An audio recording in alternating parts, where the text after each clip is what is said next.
Chapter 24. Save Him. We crossed from England by the evening boat, and the following morning saw us in Saint-Omer, whither Jack Renaud had been taken. Poirot lost no time in visiting Monsieur Hôtel.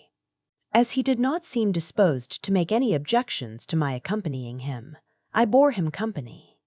After various formalities and preliminaries, we were conducted to the examining magistrate's room. He greeted us cordially. "I was told that you had returned to England, Monsieur Poirot. I am glad to find that such is not the case. It is true that I went there, Monsieur le Juge, but it was only for a flying visit. A side issue, but one that I fancied might repay investigation. And it did, eh?" Poirot shrugged his shoulders. Monsieur Hôtel nodded, sighing. "We must resign ourselves, I fear. That animal Giraud, his manners are abominable, but he is undoubtedly clever. Not much chance of that one making a mistake. You think not, Monsieur le Juge?"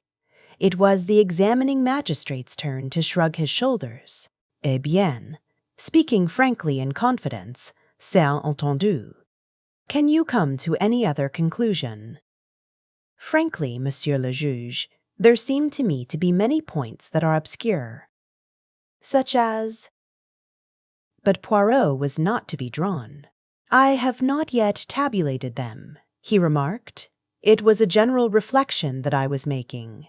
I liked the young man, and should be sorry to believe him guilty of such a hideous crime. By the way, what has he to say for himself on the matter?" The magistrate frowned. "I cannot understand him. He seems incapable of putting up any sort of defense. It has been most difficult to get him to answer questions. He contents himself with a general denial, and beyond that takes refuge in a most obstinate silence. I am interrogating him again tomorrow. Perhaps you would like to be present?" We accepted the invitation with empressement. "A distressing case," said the magistrate with a sigh. "My sympathy for Madame Renaud is profound. How is Madame Renaud?" "She has not yet recovered consciousness. It is merciful in a way, poor woman. She is being spared much. The doctors say that there is no danger, but that when she comes to herself, she must be kept as quiet as possible. It was, I understand, quite as much the shock as the fall which caused her present state. It would be terrible if her brain became unhinged, but I should not wonder at all. No, really, not at all."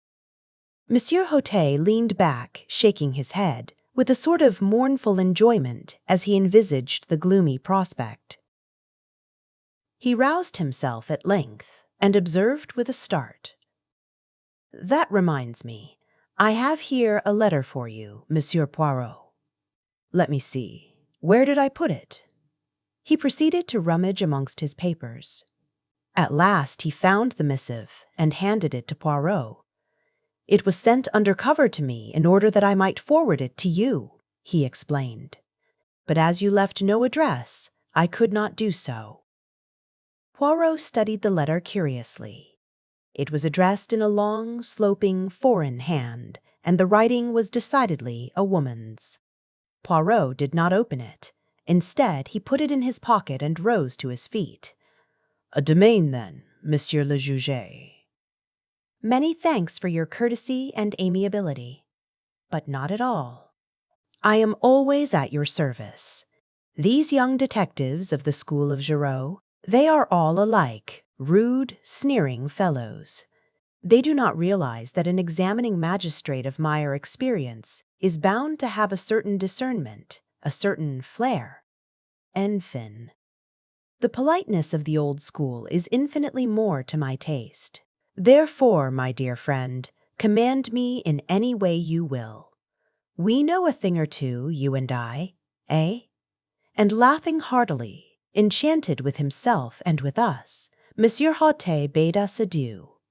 I am sorry to have to record that Poirot's first remark to me as we traversed the corridor was, "A famous old imbecile, that one. Of a stupidity to make pity." We were just leaving the building when we came face to face with Poirot, looking more dandified than ever and thoroughly pleased with himself. "Aha! Monsieur Poirot," he cried airily, "you have returned from England, then?" "As you see," said Poirot. "The end of the case is not far off now, I fancy." "I agree with you, Monsieur Giraud." Poirot spoke in a subdued tone. His crestfallen manner seemed to delight the other. Of all the milk and water criminals, not an idea of defending himself. It is extraordinary. So extraordinary that it gives one to think, does it not? Suggested Poirot mildly. But Giraud was not even listening. He twirled his cane amicably. "Well, good day, Monsieur Poirot. I am glad you're satisfied of young Renaud's guilt at last. Pardon, but I am not in the least satisfied. Jack Renaud is innocent." Giraud stared for a moment, then burst out laughing, tapping his head significantly with the brief remark, "Toqué." Poirot drew himself up. A dangerous light showed in his eyes. "Monsieur Giraud, throughout the case, your manner to me has been deliberately insulting. You need teaching a lesson. I am prepared to wager you 500 francs that I find the murderer of Monsieur Renaud before you do. Is it agreed?" Giraud stared helplessly at him and murmured again, "Toqué." "Come now," urged Poirot, "is it agreed? I have no wish to take your money from you. Make your mind easy, you will not." "Oh, well then, I agree. You speak of my manner to you being insulting. Eh bien, once or twice your manner has annoyed me." "I am enchanted to hear it," said Poirot. "Good morning, Monsieur Giraud." "Come, Hastings." I said no word as we walked along the street. My heart was heavy. Poirot had displayed his intentions only too plainly. I doubted more than ever my powers of saving Bella from the consequences of her act. This unlucky encounter with Giraud had roused Poirot and put him on his mettle. Suddenly I felt a hand laid on my shoulder and turned to face Gabriel Stonor. We stopped and greeted him, and he proposed strolling with us back to our hotel. "And what are you doing here, Monsieur Stonor?" inquired Poirot. "One must stand by one's friends," replied the other dryly, "especially when they are unjustly accused." "Then you do not believe that Jack Renaud committed the crime?" I asked eagerly. "Certainly I don't. I know the lad. I admit that there have been one or two things in this business that have staggered me completely. But nonetheless, in spite of his fool way of taking it, I'll never believe that Jack Renaud is a murderer." My heart warmed to the secretary. His words seemed to lift a secret weight from my heart. "I have no doubt that many people feel as you do," I exclaimed. "There is really absurdly little evidence against him. I should say that there was no doubt of his acquittal. No doubt whatever." But Stonor hardly responded as I could have wished. "I'd give a lot to think as you do," he said gravely. He turned to Poirot. "What's your opinion, monsieur?" "I think that things look very black against him," said Poirot quietly. "You believe him guilty?" said Stonor sharply. "No, but I think he will find it hard to prove his innocence. He's behaving so damned queerly," muttered Stonor. "Of course I realize that there's a lot more in this affair than meets the eye. Giraud's not wise to that because he's an outsider, but the whole thing has been damned odd. As to that, least said soonest mended. If Mrs. Renaud wants to hush anything up, I'll take my cue from her. It's her show, and I've too much respect for her judgment to shove my oar in. But I can't get behind this attitude of Jack's. Anyone would think he wanted to be thought guilty. But it's absurd," I cried, bursting in. "For one thing, the dagger." I paused, uncertain as to how much Poirot would wish me to reveal. I continued, choosing my words carefully. "We know that the dagger could not have been in Jack Renaud's possession that evening. Mrs. Renaud knows that." True, said Stonor. When she recovers, she will doubtless say all this and more. Well, I must be leaving you. One moment. Poirot's hand arrested his departure. Can you arrange for word to be sent to me at once, should Madame Renaud recover consciousness? Certainly. That's easily done. That point about the dagger is good, Poirot, I urged as we went upstairs. I couldn't speak very plainly before Stonor. That was quite right of you. We might as well keep the knowledge to ourselves as long as we can. As to the dagger, your point hardly helps Jack Renaud. You remember that I was absent for an hour this morning, before we started from London? Yes? Well, I was employed in trying to find the firm Jack Renaud employed to convert his souvenirs. It was not very difficult. Eh bien, Hastings? They made to his order not 2 paper knives, but 3.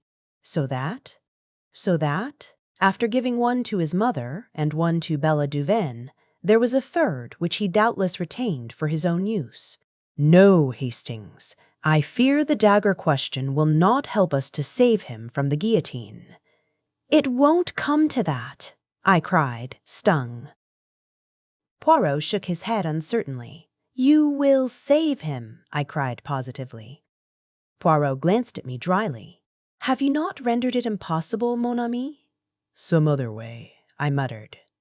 Ah, sapristi. But it is miracles you ask from me. No, say no more. Let us instead see what is in this letter. And he drew out the envelope from his breast pocket. His face contracted as he read. Then he handed the one flimsy sheet to me. There are other women in the world who suffer, Hastings. The writing was blurred, and the note had evidently been written in great agitation. Dear Monsieur Poirot, if you get this, I beg of you to come to my aid. I have no one to turn to, and at all costs Jack must be saved.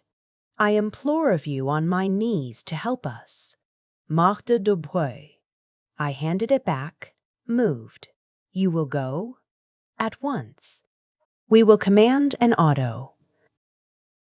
Half an hour later saw us at the Via Marguerite. Martha was at the door to meet us, and led Poirot in, clinging with both hands to one of his. Ah, you have come. It is good of you. I have been in despair, not knowing what to do. They will not let me go to see him in prison even. I suffer horribly. I am nearly mad. Is it true what they say, that he does not deny the crime? But that is madness. It is impossible that he should have done it. Never for 1 minute will I believe it. Neither do I believe it, mademoiselle, said Poirot gently. But then, why does he not speak? I do not understand. Perhaps because he is screening someone, suggested Poirot, watching her. Marthe frowned. Screening someone? Do you mean his mother? Ah, from the beginning I have suspected her. Who inherits all that vast fortune? She does. It is easy to wear widow's weeds and play the hypocrite. And they say that when he was arrested, she fell down like that. She made a dramatic gesture, and without doubt, Monsieur Stonor, the secretary, he helped her. They are thick as thieves, those two. It is true she is older than he, but what do men care if a woman is rich? There was a hint of bitterness in her tone. Stonor was in England, I put in. He says so? But who knows? Mademoiselle, said Poirot quietly, if we are to work together, you and I, we must have things clear. First, I will ask you a question. Yes, monsieur? Are you aware of your mother's real name? Martha looked at him for a minute, then, letting her head fall forward on her arms, she burst into tears. There, said Poirot, patting her on the shoulder. Calm yourself, petite. I see that you know. Now a second question. Did you know who Monsieur Renaud was? Monsieur Renaud. She raised her head from her hands and gazed at him wonderingly. Ah, I see you do not know that. Now listen to me carefully. Step by step, he went over the case, much as he had done to me on the day of our departure for England. Martha listened spellbound. When he had finished, she drew a long breath. "But you are wonderful, magnificent. You are the greatest detective in the world." With a swift gesture, she slid off her chair and knelt before him with an abandonment that was wholly French. "Save him, monsieur," she cried. "I love him so. Oh, save him, save him, save him.